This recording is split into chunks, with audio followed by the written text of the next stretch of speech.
சைக்காலஜியில் ஒரு இன்ட்ரெஸ்டிங்கான ஒரு கான்செப்ட் உண்டு. லைஃப் பொசிஷன்ஸ் அப்படின்னு சொல்லுவாங்க. அதாவது இந்த உலகத்தில் இருக்கிற மனிதர்கள் எல்லாரையுமே இந்த ஒரு 4 கேட்டகரியில் நம்ம பிரிச்சிடலாம் அப்படிங்கிறது தான் அந்த கான்செப்ட்.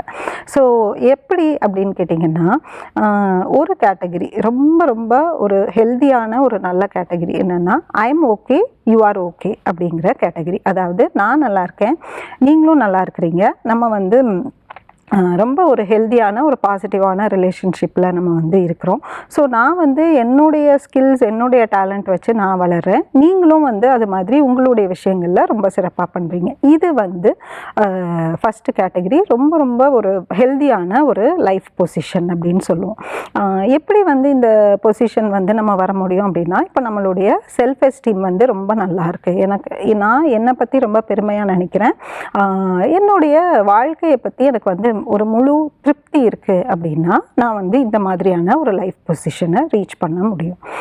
ரெண்டாவது லைஃப் பொசிஷன் பார்த்திங்கன்னா, I am not okay you are okay அப்படிங்கிற பொசிஷன். அதாவது நான் எனக்கு எப்போவுமே எதுவுமே சரியாக நடக்காது, நான் ரொம்ப அன்லக்கி, எனக்கு என்றைக்குமே எனக்கு ஒரு க்ரோத் இருக்காது, பட் நீங்கள் எல்லோரும் நல்லா தான் இருக்கிறீங்க, இந்த மாதிரியே பேசிகிட்டு இருப்பாங்க. ஸோ அவங்க அவங்களோட கம்ப்ளைண்ட் பார்த்திங்கன்னா, நான் சரியில்லை, எனக்கு எந்த ஒரு விஷயமும் பாசிட்டிவாக நடக்காது அப்படிங்கிற மாதிரி. ஸோ இந்த கேட்டகரியில் இருக்கிற பீப்புளுக்கு என்ன ப்ராப்ளம் அப்படின்னு பார்த்தோன்னா, அவங்களுடைய ஒரு இன்ஃபீரியர் ஃபீலிங் எப்போவுமே அவங்களுடைய அந்த செல்ஃப் எஸ்டீம் லெவல் லோவாக இருக்கும். ஸோ அவங்கள பொறுத்த வரைக்கும் எப்படின்னா, எல்லாரும் சந்தோஷமாக இருக்காங்க, நம்ம மட்டும் சந்தோஷமாக இல்லை அப்படிங்கிற ஒரு சிந்தனை அவங்களுக்கு எப்போவுமே இருந்துகிட்ருக்கும். மூணாவது கேட்டகரி பார்த்திங்கன்னா, I am okay you are not okay. இவங்க எப்படின்னா ரொம்ப ஒரு ஹையான காம்ப்ளெக்ஸில் இருப்பாங்க. அவங்களுக்கு செல்ஃப் எஸ்டீம் ரொம்ப ஜாஸ்தியாக தாறுமாறாக இருக்கும். ஏன்னா அவங்கள பொறுத்த வரைக்கும் அவங்க மட்டும்தான் கரெக்டு.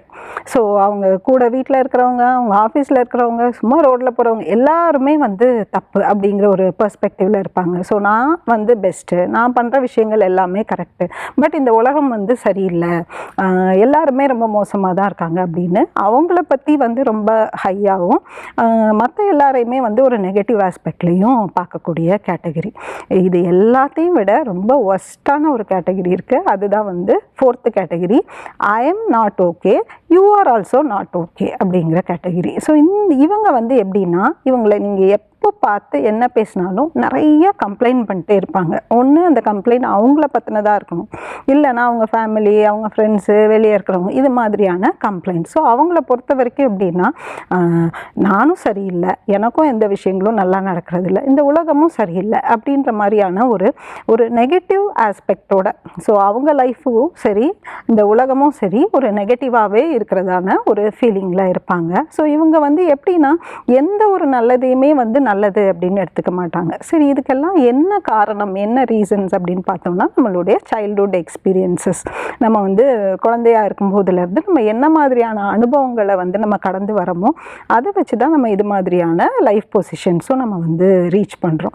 ஸோ அப்போ எப்படி நான் முதல்ல சொன்ன அந்த ஹெல்தியஸ்ட் லைஃப் பொசிஷன், அதாவது I am okay you are okay அப்படிங்கிறது ஒரு க்ரோத்துக்கான ஒரு பொசிஷன். ஸோ நான் வளர்கிறேன், என் கூட சேர்ந்து நீங்களும் வளருங்க, ஸோ நம்ம ஒரு பாசிட்டிவான ஒரு ஆஸ்பெக்டுக்குள்ளே நம்ம போகலாம் அப்படிங்கிறது. ஸோ இது நம்ம எப்படி நம்ம ரீச் பண்ணுறது, இந்த பொசிஷனுக்கு எப்படி நம்ம குழந்தைகளையும் சேர்த்து நம்ம எப்படி நம்ம எடுத்துகிட்டு போகிறது அப்படின்னு சொல்லிட்டு நம்ம பார்த்தோம் அப்படின்னா, 2 விஷயங்கள் அவங்களுக்கு ரொம்ப சின்ன வயசுலேருந்தே கற்றுக் கொடுக்கணும். ஒன்று செல்ஃப் அவேர்னஸ், அதாவது அவங்களுக்கு அவங்கள பற்றின தெளிவான ஒரு புரிதல், அவங்களுடைய ஸ்ட்ரென்த்ஸ் என்ன, வீக்னஸ் என்ன, அவங்களுடைய கோல்ஸ் என்ன, அவங்களுக்கு என்ன பிடிக்கும் பிடிக்காது, இப்படிங்கிற விஷயங்கள் அவங்களுக்கு நம்ம கிளியராக புரிய வைக்கும்போது அவங்களுக்கு அவங்கள பற்றின ஒரு தெளிவான ஒரு கருத்து கிடைக்கும். ஸோ அவங்கள நினச்சி கொஞ்சம் ப்ரௌடாக ஃபீல் பண்ணுவாங்க, அவங்க ஸ்ட்ரென்த்ஸை ஃபோக்கஸ் பண்ணுவாங்க. ரெண்டாவது விஷயம் எம்பத்தி அப்படிங்கிறது வேறு ஒன்றும் இல்லை, மற்றவங்க பொசிஷனில் நம்மளை வச்சு பார்க்குறது. ஸோ அப்போது இவங்க யாரெல்லாம் மீட் பண்ணுறாங்க, யாரெல்லாம் பார்க்குறாங்களோ அவங்களுடைய சூழல் என்ன, அவங்களுடைய ஸ்ட்ரென்த்ஸ் என்ன, அவங்களுடைய வளர்ந்த விதம் என்ன அப்படிங்கிறத புரிஞ்சுக்கும் போது அவங்களால அவங்க குறை நிறைகளோடு அவங்கள அப்படியே ஏற்றுக்க முடியும். ஸோ இப்படி ஒரு சூழல் வரும்போது ஐ எம் ஓகே, நானும் நல்லா இருக்கிறேன், யூ ஆர் ஆல்சோ ஓகே அப்படிங்கிற இந்த ஹெல்தியஸ்ட் லைஃப் பொசிஷனுக்கு அவங்களால வர முடியும்.